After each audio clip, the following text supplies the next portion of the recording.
জিফুট টাইলসের মতো। কত বড় সৌভাগ্য! সোফাত বইয়ে বাপ দাদা ফিরিদ বইছে, অন্যায়নাথপুর কিসে বইয়ে? সোফা। এই জিন্দেগি না, অপেক্ষা করে আমিও আপনারা। কোরআনুল কারীমে আছে, আল্লাহ বলছে ফান্তাযিরু ইন্নী মাআকুম মিনাল মুনতাযিরিন। আল্লাহ বলে বান্দা অপেক্ষা করো, আমিও আল্লাহ অপেক্ষা করছি। দেখা হবে তোমার সাথে আমার হাসরের ময়দানে। আমি বুঝাই দেবো আমি খোদা কেমন। হ্যাঁ, তোকে ভাত খাওয়াইছি দেখে বুঝলে গেছো না? কয়টা ভাত খাওয়াইছি দেখে বুঝো নাই আমি কিছু করব না? আর আমি কিছু ঘুমাইতে দিছি, আমি কয়টা চাল ডাল খাইতে দিছি দুনিয়া, এই জন্য মনে করছো আমি কিছু বলবো না? না না না, আল্লাহ তাআলা বলছে শাদীদুল ইকাব, আমি ভীষণ শাস্তিদাতা। সারিউল হিসাব, খুব দ্রুত হিসাব গ্রহণকারী। আল্লাহ বলছে আমি যুনতিকাম, আমি প্রচন্ড প্রতিশোধ গ্রহণকারী। আল্লাহ বলছে আমি আজিজ, আমি মহাপরাক্রমশালী। আল্লাহ বলছেন আমি আলা কুল্লি শাইইন কাদির, সব বিষয়ে সব কিছুর উপরে আমি পূর্ণ ক্ষমতাবান। আমি ছাড়ব না এক সুতা, এক বিন্দু। আল্লাহ বলছেন ছাড়ব না, ছাড়ব। আহসাহুল্লাহু ওয়া নাসু, আল্লাহ বলেন আমি গুনে গুনে রেখেছি, তুমি ভুলে গেছো। লাকাদ আহসাহুম ওয়া আদ্দাহুম আদ্দা, আল্লাহ বলে আমি তোমাদেরকে বেষ্টন করে রেখেছি, আর আমি তোমাদের জিন্দেগির মিনিট মিনিট, সেকেন্ড সেকেন্ড, পরত পরত, নিঃশ্বাস পলক, আল্লাহ বলেন গুনে গুনে গুনে গুনে রেখেছি। বন্ধু রব্বানা ইন্নাকা তা'লামু মা নুখফি ওয়া মা নু'লিন। ইব্রাহিম আলাইহিস সালাম বলছে আল্লাহ আমি জানি আপনি আমার গোপন বিষয়গুলো জানেন, আপনি আমার প্রকাশ্য বিষয়গুলো জানেন।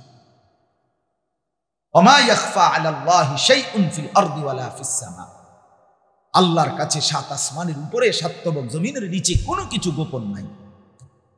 রাত 2টায় মা না ঘুমায়, আল্লাহ ঘুমায়। ছেলেরা উলঙ্গ ছবি যে দেখো, মোবাইলে নর্তকীর নাচ দেখো, মা না ঘুমাইছে দোস্ত আমার, মালিক ঘুমায় না। বাবা না ঘুমায় গেছে, আল্লাহ ঘুমায়। আলাম ইয়ালাম বিআন্নাল্লাহা ইয়ারা, আল্লাহ বলেন বান্দা তুমি কি জানো আমি কিন্তু সারাক্ষণ তোমাকে দেখি। কতক্ষণ? সারাক্ষণ। রাত 2টা হোক আর 3টা হোক, 1 বছর হোক আর 1000 বছর হোক, লক্ষ কোটি বছর পার হলেও আমি মাওলার 1 সেকেন্ডের জন্য তন্দ্রাও আসে না, ঘুমও আসে না। লা তাখুযুহু সিনাতুন ওয়ালা নাওম, আমি আল্লাহর তন্দ্রাও স্পর্শ করে না, ঘুমও স্পর্শ করে না, আমি ঘুমাই না। আল্লাযী ইয়ারাকা হিনা তাকুম ওয়া তাকাল্লুবাকা ফিস সাজিদিন। রব্বুল আলামিন বলেন বন্ধু, নবী আমার, বন্ধু আমার, আপনি যখন দাঁড়িয়ে থাকেন, আপনি যখন রুকু দেন, আপনি যখন সেজদা দেন, আমি 24 ঘন্টা আপনাকে একরকমই দেখতে পাই। আমি দেখি, আমি দেখি। ওমা ইয়াখফা আলাল্লাহি শাইউন, আমি আল্লাহর কাছে কোনো কিছু গোপন নাই, কোনো কিছু গোপন নাই। দোস্ত আমার, যৌবন থাকবে না, বৃদ্ধ বাবা আপনিও থাকবেন না, পর্দার আড়ালের মা তুমিও থাকবা না, মা বোন আপনিও থাকবেন না, কেউ না। আল্লাহ যদি নিরাপদ না রাখে, বান্দার নিরাপদে থাকবার কোনো ক্ষমতা নাই। আছে কি? জি না, না। এজন্য আমরা প্রত্যেকেই, আমি শক্ত বললাম, আঘাত করে বললাম আর কি হয়তো, কিন্তু ভাবা দরকার, পরিবর্তন দরকার। ছেলেদের কাছে অনুরোধ, বাবা এই সমাজ তোমার কাছে অনেক কিছু চায়, এই জনগোষ্ঠী তোমার কাছে ভালো কিছু চায়। তোমার মা তোমার স্বপ্ন দেখে বড় করছে, তোমার বাবা তোমার একটা স্বপ্ন দেখে বড় করছে। আমার বাবার স্বপ্ন ছিল, আমার 5 ছেলে, আমরা 5 ভাই। আমার আব্বা মা বলতো যে আমাদের স্বপ্ন ছিল 5 ছেলেই আমার বাবার কবরের চারদিকে দাঁড়াইব, 5 ছেলেই আলেম হবে। আলহামদুলিল্লাহ, আমার বাবার 5 ছেলেই আলেম হয়েছে।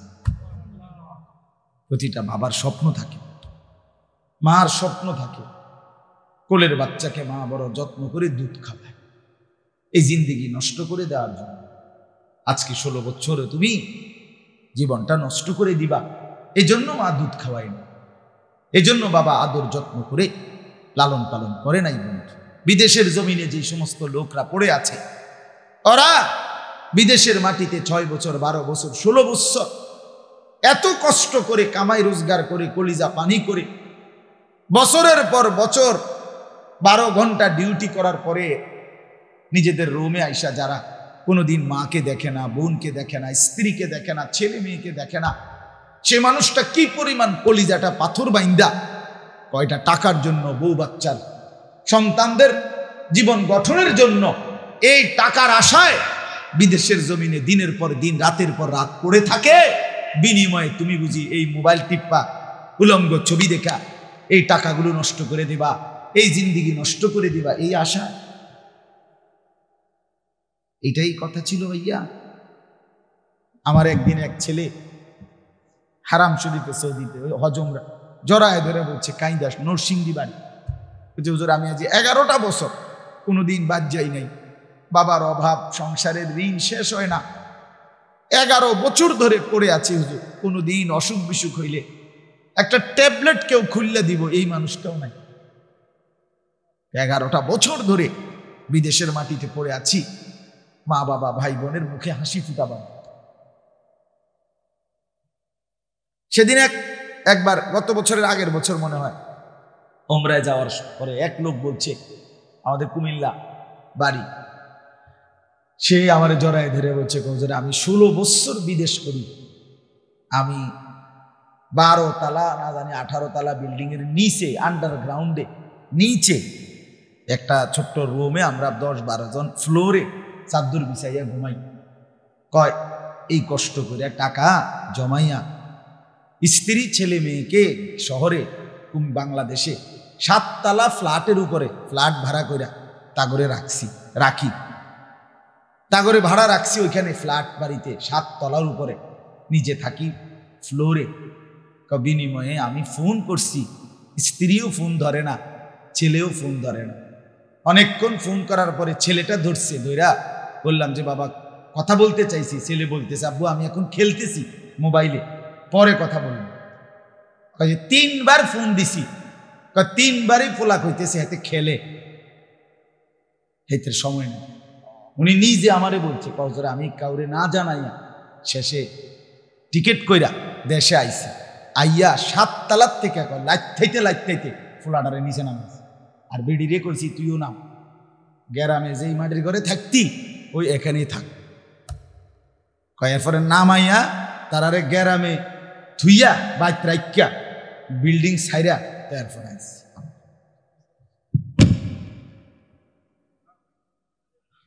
কি রে বেটা, কি জন্য কষ্ট করলাম একজন বাবার এই কষ্টে?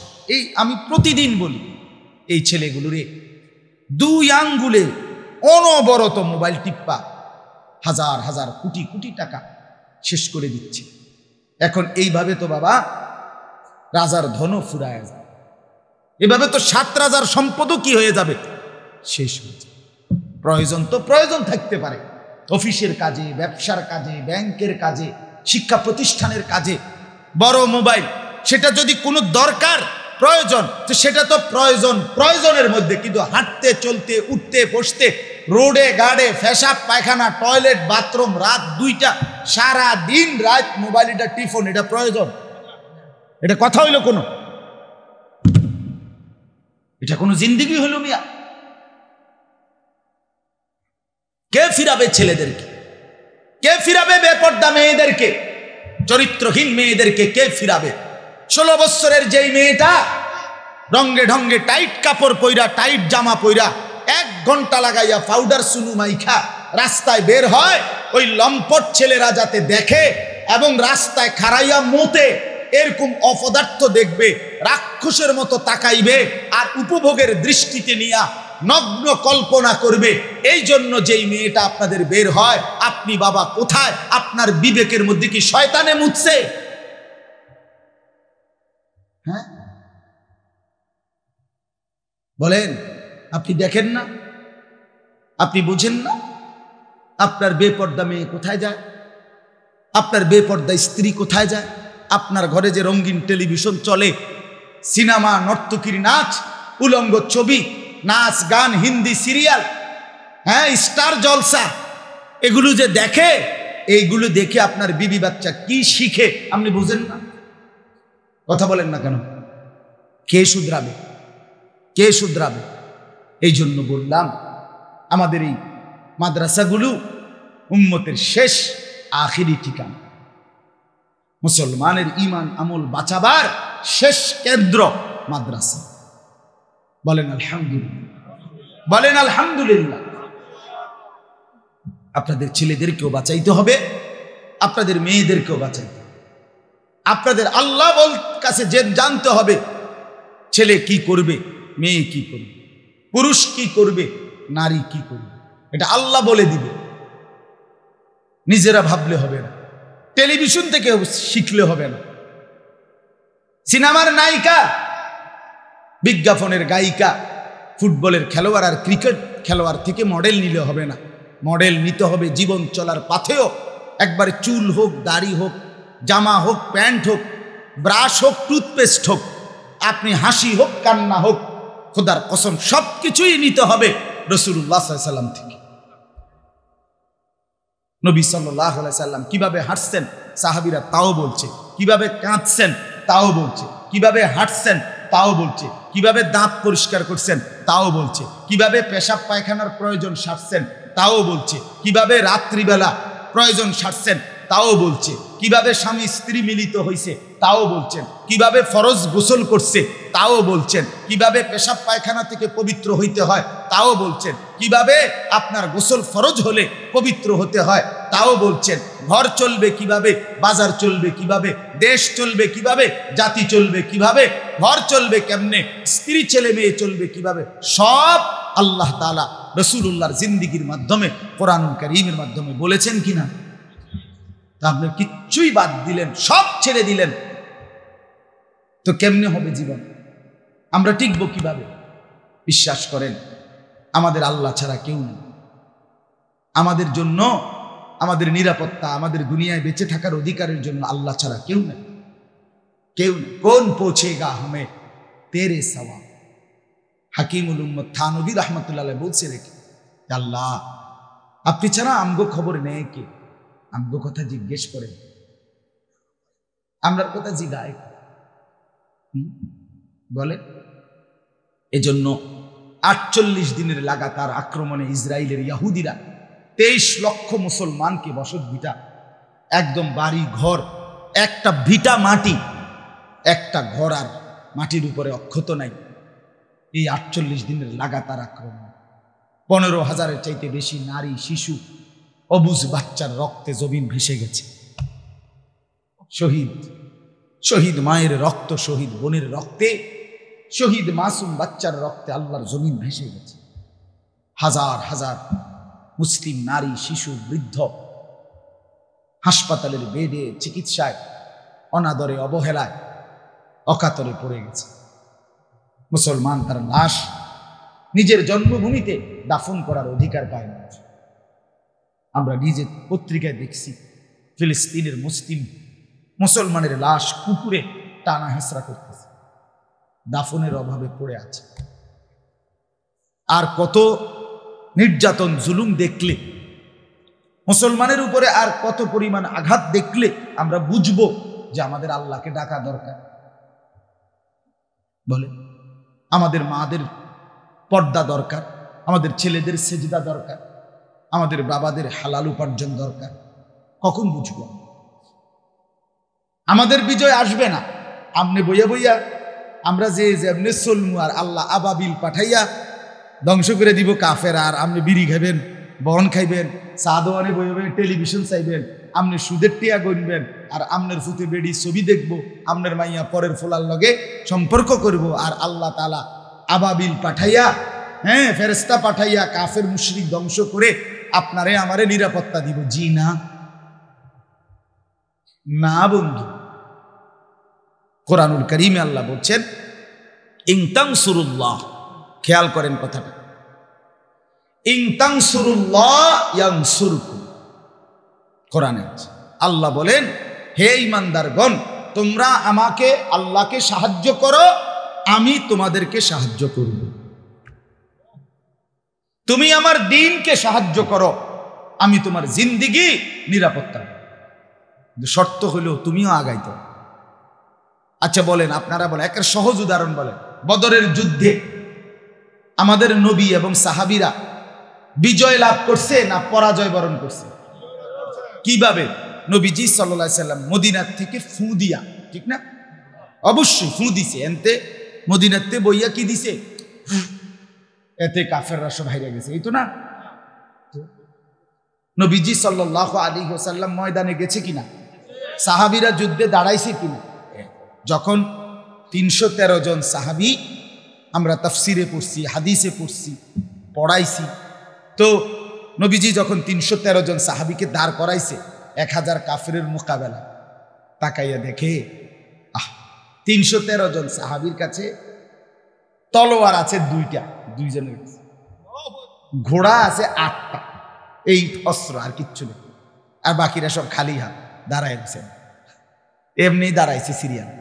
কাফেরদের প্রত্যেকের হাতে অস্ত্র, লৌহ, বর্ষা, বল্লম, ঢাল, তলোয়ার। আল্লাহ নবী সাল্লাল্লাহু আলাইহি সাল্লাম সাহাবীদেরকে বলছে, বুখারীর রিওয়ায়াত, নবীজি বলছে তোমরা এমনি একটু দাঁড়াও, যেমনি আসো এমনি দাঁড়াও, আমি আসতেছি একটু। এই কথা বলে নবী পিছনের দিকে আসছে, আইসা একটা পাহাড়ের টিলার নিচে সমতল ভূমিতে আল্লাহ নবী সাল্লাল্লাহু আলাইহি সাল্লাম সেজদা দিছে, চোখের পানি ছেড়ে দিছে, আর আল্লাহকে বলছে, মাওলা, আমার গত মক্কার ১৩ বছর আমি দিবা নিশি মেহনত করে, আর মদিনায় আজকে প্রায় ১ বছরের কাছাকাছি, এই প্রায় ১৪ বছরের কাছাকাছি আমার দিবা নিশি মেহনতের বরকতে, মেহনতের পরিশ্রমের ফসল আমার এই ৩১৩ জন, আমার আর নাই। আমি এই ৩১৩ জন মানুষ এখানে আইনা দাঁড় করাইবার আগে গত ১৪টা বছর আমি কষ্ট করছি। আমি তায়েফের রক্তে আমার পিঠ পাথরের আঘাতে ঝাঁঝরা করে ফেলছি। আল্লাহ, আমার পুঁজিয়ে কয়জন, আপনি যদি আমার এই অল্প কয়জন অনুসারী এদেরকে ধ্বংস করে দেন আজকে কাফেরদের হাতে, আপনার জমিনে আপনাকে সেজদা করবে কি? আল্লাহুম্মা ইন তুহলিক হাযিহিল ইসাবা লান তু'বাদা ফিল আরদ। আল্লাহ, আমার এই ছোট্ট দলটাকে যদি শেষ করে দেন, তাইলে আপনার এই জমিনে আর ইবাদত করবেন। এই কথা বলে নবী কান্দা শুরু করছে, আল্লাহ আপনি আপনার সাহায্য করেন। আমি যে দূর আমার ছিল, আমি নিজে আমার অনুসারী নিয়ে দাঁড়াইছি। এই ঠিক তখন কসম আল্লাহ, আল্লাহ তাআলা জিব্রাইলকে ডাক দিয়ে বললেন, জিব্রাইল, বন্ধু আমার কাঁদতেছে, যাও না, তুমি যাও, আমার দোস্তের সাহায্য করতে যাও। জিব্রাইল তখন বলছে, রব্বুল আলামিন, কয়জন নিয়ে যাইতাম, না একলা যাইতাম? আল্লাহ বলে, ১০০০ যোদ্ধা ফেরেশতা নিয়ে এখন যাও। আন্নী মুমিদ্দুকুম বিআলফিন মিনাল মালাইকাতি মুরদিফিন। ১০০০ ফেরেশতা নিয়ে জিব্রাইল সাহাবায়ে কেরামের কাঁধের সাথে কাঁধ মিলিয়ে যুদ্ধ করছে, মুসলমানদের বিজয়ের পতাকা উড়ে গেছে। বন্ধু আমার, আমরা আগাইতে হবে, আমরা সিজদা দিতে হবে, আমরা বন্দিগি করতে হবে, আমাদের স্ত্রীকে পর্দাশীল বানাইতে হবে, আমাদের মেয়েকে দিনদার বানাইতে হবে, আমাদের মাকে পবিত্র বানাইতে হবে, আমাদের কন্যাটাকে পবিত্র বানাইতে হবে, আমাদের বোনটাকে চরিত্রবান বানাইতে হবে। সবাই মিলে, আবারও বলছি, সবাই মিলে হইতে হবে, পুরুষরাও, নারীরাও, জওয়ানরাও, বুড়ারাও, সবাই মিলে একটি সুন্দর দ্বীনি পরিবেশ তৈরি করলে আল্লাহর রহমত আসে। একজন হুজুর, দুইজন হুজুর, এটা হবে না। একজন, ওইটা ছাড়া আহাজারি করছে আপনাদের সামনে। মাদ্রাসার কথা বলতে গিয়ে বাস্তবতা এটাই, লম্বা হয়ে যাচ্ছে, সেও, উনিও বুঝছে, কিন্তু ওই যে ওনার অস্থিরতা, বেচারার আবেগ থামাইতে পারতেছেন, যে সে একটা মাদ্রাসা গড়ার জন্য এই পরিমাণ কষ্ট করছে, দৌড়াদৌড়ি হুড়। আমার কাছে তো এই মাহফিলটার জন্য মনে 50 বার করছে। ডাক্তার বাহার, এই বেটা, ওই যে আমাদের কামরুল, আরো অনেকেই দফায় দফায় অনুরোধ করে এই মাহফিলটা মিলাইছে। আমার আরো একটা মাহফিল আছে, আবার এখন ওই হোমনা যাব। তাহলে আমি আপনাদের কাছে বলতে চাচ্ছি, আপনাদের কাছে এটা বুঝাইতে চাচ্ছি, আমি চেষ্টা করি, আমি বুঝি এই অস্থিরতা যদি আল্লাহর জন্য হয়, খোদার কসম পুরা জাতির বিরোধিতার মোকাবেলায় মাদ্রাসা দাঁড়ায় যাবে ইনশাআল্লাহ। শুধু শর্ত হইল এই অস্থিরতাটা যেন আল্লাহর জন্য, ইখলাস থাকলে। আমি আজকে 18 বছর, আমার এই ছোট্ট ওয়াজের জিন্দিগি 18 বছর, 18 বছর হয়েছে। এই কত ঝড়, কত তুফান, কত নিন্দা, কত সমালোচনা, কত কিছু, কত উনাফানা, কত জলের কত ফ্যানফ্যানানি শুনছি। আমি একটা সিদ্ধান্তে ছিলাম, যে যা মনে কক, যে কক ওয়াহাবি, যে কক দুশ্মন, যে কক ইডা বাবুরে, আপনি কইতে কইতে আলগি দিয়া আমি কইতে থাক, উনি কইতেই থাকছে, আমরা বলতেই থাকছি। আল্লাহ তাআলা মুমিনের কলবের দিকে তাকাইয়া বরকত দিতেই থাকছে, কোনো সন্দেহ, কোনো সন্দেহ। এজন্য সবার কাছে অনুরোধ, দ্বীনকে ভালোবাসেন, কোরআনকে ভালোবাসেন, আল্লাহকে ভালোবাসেন, রাসূলুল্লাহ সাল্লাল্লাহু আলাইহি সাল্লামকে ভালোবাসেন। আমার তরিকায় আমনে আইন লাগতো না, আমনের তরিকায় আমি যাওন লাগতো না। কেউ কাউরে নিয়ে টানাটানি করার দরকার নাই। প্রত্যেকেই ইসলামকে নিয়ে, কোরআন সুন্নাহর খেদমতকে নিয়ে ফিকির করা দরকার। ঠিক কিনা বলেন না কেন? এটা উচিত, এটা উচিত। আপনি পক্ষে থাকেন, পক্ষে থাকেন। কোন মসজিদ, কোন মাদ্রাসার বিরুদ্ধে যেন আপনার নাম না আসে। আমি এটা সবসময় বলি, কোন মসজিদ মাদ্রাসার বিরুদ্ধে এই কথাটা যেন না আসে যে এই লোকটা মসজিদের বিরুদ্ধে, মাদ্রাসার বিরুদ্ধে, এটা যেন না হয়। তাইলে কষ্ট পাইবেন। আমি অনুরোধ করলাম, আমরা প্রত্যেকেই মিলে মিশে দ্বীনের ফিকির করেন, সমাজটা ভালো করেন, ছেলেদেরকে নামাজি বানাইবার ফিকির করেন, মেয়েদেরকে পর্দানশীল চরিত্রবান বানাইবার ফিকির করেন। একটা মেয়ে, একটা নারী, আল্লাহ রসুল বলছেন নারী কাকে বলে? আল মারআতু আওরাতুন। নবীজি বলছেন নারী বলে তাকে ঢেকে থাকে যে, পর্দায় থাকে যে, আবরণের মধ্যে থাকে যে, নিজেকে লুকিয়ে রাখে যে। আল্লাহর কসম, তাকেই নবী বলছে নারী বলে। মহিলা বলে কাকে? যে লুকিয়ে থাকে, আড়ালে থাকে, গোপনে থাকে। আওরাত অর্থ ঢেকে রাখার বিষয়, আওরাত অর্থ গোপন থাকার বিষয়। অতএব যেই নারী বেপর্দা, যেই মেয়ে বেপর্দা, যেই মহিলা বেপর্দা, বেহায়া, চরিত্রহীন, এটা কোনো বেডিও না, বেডির জাতও না।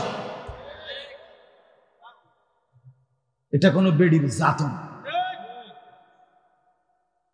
এটা বলে তো এটা কি? এটা শোপিস, উপভোগের পণ্য। মানুষ যত কিছু নিয়ে উপভোগ করে, এটাও একটা উপভোগের পণ্য। নারী তাকেই বলে, মহিলা তাকেই বলে যে নিজেকে আড়াল রাখে, যে নিজেকে গোপন রাখে, যে নিজেকে লুকিয়ে রাখে, যে নিজেকে পর্দায় রাখে। আল্লাহ তাআলা আমাদেরকে বুঝার তৌফিক। চলেন এবার তর্জমাটা শুনেন, তাইলে কথা শেষ। আল্লাহ তাআলা নারীদের ব্যাপারে সরাসরি লক্ষ্য করে মহিলাদেরকে, মুসলিম রমণীদেরকে, মুসলমানের মা, মুসলমানের স্ত্রীকে লক্ষ্য করে আল্লাহ সরাসরি বলতেছে ওয়াকারনা ফি বুয়ুতিকুন্না। 22 নম্বর পারা 33 নম্বর সূরা আহজাবের 33 নম্বর আয়াত। আল্লাহ কি বলে দেখেন, একজন মুসলিম নারীর করণীয় কি, কর্তব্য কি? ওই যে বললাম, যে বানাইছে তিনিই বলে দিবে। মনে আসেনি কথা? এটা আল্লাহ বলে দিচ্ছে। এক, ওয়াকারনা ফি বুয়ুতিকুন্না, তোমরা মুসলিম নারীরা অবশ্যই তোমাদের ঘরেই অবস্থান করো। কোথায়? তাহলে মুসলিম নারীর জন্য তার ঘরই তার আপন ঠিকানা, তার ঘরই তার পবিত্র জায়গা, তার ঘরই তার ইজ্জতের জায়গা, তার ঘরই তার সম্মানের জায়গা। 2 নাম্বার, ওয়ালা তাবাররাজনা তাবাররুজাল জাহিলিয়াতিল উলা। আল্লাহ বলেন, হে মুসলিম নারীরা, যদি একান্ত কারণ, ঘরে থাকার মানে হলো ঘরের মধ্যে একবারে ফেরেক মাইরে লাউন না, কথা বোঝেন না, আলমারির ভিতরে রাখা দাও না। অর্থ হলো একান্ত প্রয়োজনে নারী বাইরে যাইতে হবে, কখনো স্বামীর বাড়ি, কখনো বাবার বাড়ি, কখনো হসপিটাল, কখনো পেরেশানি, অথবা এমন কোনো নারী, জ্ঞান অর্জন হোক, দুনিয়ার যে কোনো বিষয়ে। আল্লাহ বলেন যদি বিশেষ কোনো যৌক্তিক প্রয়োজনে বাইরে যেতেই হয় তো আল্লাহ বলেন অজ্ঞ নারীরা, মূর্খ নারীরা যেভাবে বেপর্দা চলে এইভাবে তোমরা বের হইও না, বের হইও। জাহিল অজ্ঞ মূর্খতা যুগের নারীদের মতো সেজে গুজে রঙ্গে ঢঙ্গে বের হইও। এই জন্য মনে রাখবেন, সমস্ত বেপর্দা নারী মূর্খ। সমস্ত বেপর্দা নারী কি বলেন না? মূর্খ, মূর্খ। 3 নাম্বার আল্লাহ বলেন ওয়া আকিমনাস সালাহ, মুসলিম নারীরা 5 ওয়াক্ত নামাজ আদায় করে। 4 নাম্বার ওয়া আতিনাজ যাকাত, বছর শেষে হিসাব করে যাকাত দাও। 5 নাম্বার ওয়া আতিনাল্লাহ ওয়া রাসূলা, জীবনের সব কাজে সব বিষয়ে আল্লাহ এবং তার রাসূলের আনুগত্য করো। এখন বলেন তো আপনি, একজন মুসলিম মা, বোন, নারী, মেয়ে এবুডি যদি ঘরে থাকতে হয়, পর্দা করতে হয়, 5 ওয়াক্ত নামাজ পড়তে হয়, হিসাব করে যাকাত দিতে হয়, আল্লাহ রসুলের আনুগত্য করতে হয়, তাকে কিছু শিখতে হবে কিনা, জানতে হবে কিনা? তো হে যদি এটা নাই শিখে তো এটা কোত্থেকে জানবে? এই জন্য মুসলিম নারীদেরও তাদের পর্দা ঠিক রেখে, শরীয়ত ঠিক রেখে জ্ঞান অর্জন করা, কোরআন সুন্নাহর ইলম অর্জন করা উচিত। এরপরে আল্লাহ বলেন, হে নারীরা, তোমরা আমি আল্লাহ ঘরে রাখতে চাই কেন? প্রশ্ন হলো এটা, আল্লাহকে জিজ্ঞেস করে, আপনি বেডিয়ে ঘরে আটকাচ্ছেন কেন? মহিলারে বাইর হইতে স্বাভাবিকভাবে পুরুষদের কাঁধে কাঁধ মিলিয়ে বের হতে দিচ্ছেন না কেন? আল্লাহ তাআলা বলেন, ইন্নামা ইউরিদুল্লাহু লিইউযহিবা আনকুমুর রিজসা আহলাল বাইতি ওয়া ইউতাহহিরাকুম তাতহীরা। সুবহানাল্লাহ। আল্লাহ বলেন, আমি আল্লাহ চাই একজন মুসলিম নারী দ্বারা, মুসলিম রমণী দ্বারা ঘরে রেখে তার সেই ঘরের সকলকে পবিত্র করে দিতে। এক সতী সাধ্বী পর্দানশীল চরিত্রবতী নারী ঘরে থাকবে, তার স্বামীও দিনদার হবে, তার মাও দিনদার হবে, তার বাবাও দিনদার হবে, ছেলেও দিনদার হবে, মেয়েও দিনদার হবে, পুরা ফ্যামিলি ওই নারীর বরকতে আল্লাহওয়ালা হয়েছে। আল্লাহ তাআলা এরপরের আয়াতে বলেন, ওয়াযকুরনা মা ইউতলা ফি বুয়ুতিকুন্না মিন আয়াতিল্লাহি ওয়াল হিকমা। আল্লাহ বলেন, এখন যদি নারীরা প্রশ্ন করে, আমি ঘরে বইয়ে কি করব? সারাক্ষণ রান্না বান্না ছাড়া, এরপরে কি করবেন? এরপরে আপনি রিমোট হাতে নিবেন আর টেলিভিশন চাইবেন, কিরণমালা চাইবেন আর স্টার জলসা চাইবেন। কথা বুঝছেন কিনা? আল্লাহ বলেন না, ওয়াযকুরনা মা ইউতলা ফি বুয়ুতিকুন্না মিন আয়াতিল্লাহি ওয়াল হিকমা। আল্লাহ বলে, তোমরা মুসলিম নারীরা তোমাদের সাংসারিক হালাল প্রয়োজন পূরণের পরে তোমাদের ঘরে অবস্থান করাকালীন তোমরা আল্লাহর আয়াত, কোরআন এবং হিকমত মানে রসুলের হাদিস তোমরা পাঠ করবা, তেলাওয়াত করবা, পড়বা, বুঝবা, শুনবা, শুনাইবা, আমল করবা। ইন্নাল্লাহা কানা লতীফান খাবীরা, নিশ্চয় আল্লাহ সূক্ষ্ম থেকে সূক্ষ্ম বিষয়ও জানেন এবং বড় থেকে বড় বিষয়ও খবর রাখেন কিনা বলেন? অতএব এই 2 আয়াতের তর্জমা শেষ। আমি আপনাদের কাছে অনুরোধ করলাম, একজন মুসলিম নারী আল্লাহর বিধান মানা তার উপরে জরুরি। নামাজ, যাকাত, রোজা, হজ, জিকির, তেলাওয়াত, পর্দা, নিজের সতীত্ব, নিজের ইজ্জত, এটা তার সংরক্ষণ করা, এটা তারও দায়িত্ব। অতএব একজন মহিলা যদি মনে করে আমার আর কি কাম, হেতে বেটা বাজার করে রাইন্দা দেয়, আমি রাইন্দা দেই, এরপরে জিহুতে তারা খায় দায়, খাইলে খাক না খাইলে না, এই আমার কাম না, এই সমস্ত রঙের কথাগুলো। একজন নারীও দায়িত্বশীল, পুরুষও দায়িত্বশীল। মুসলিম নারী পুরুষ মিলে মিশে ইমানদাররা নিজেদের কেউ ঘর সাজাবে, কেউ বাহির সাজাবে, মিলে মিশে দেশও গড়বে, ঘরও গড়বে, সমাজও গড়বে। এটা কাজের বন্টন, এটা কোনো জুলুম না। আপনারা আমি একটা শেষ উদাহরণ দিই, আপনারা বুঝবেন।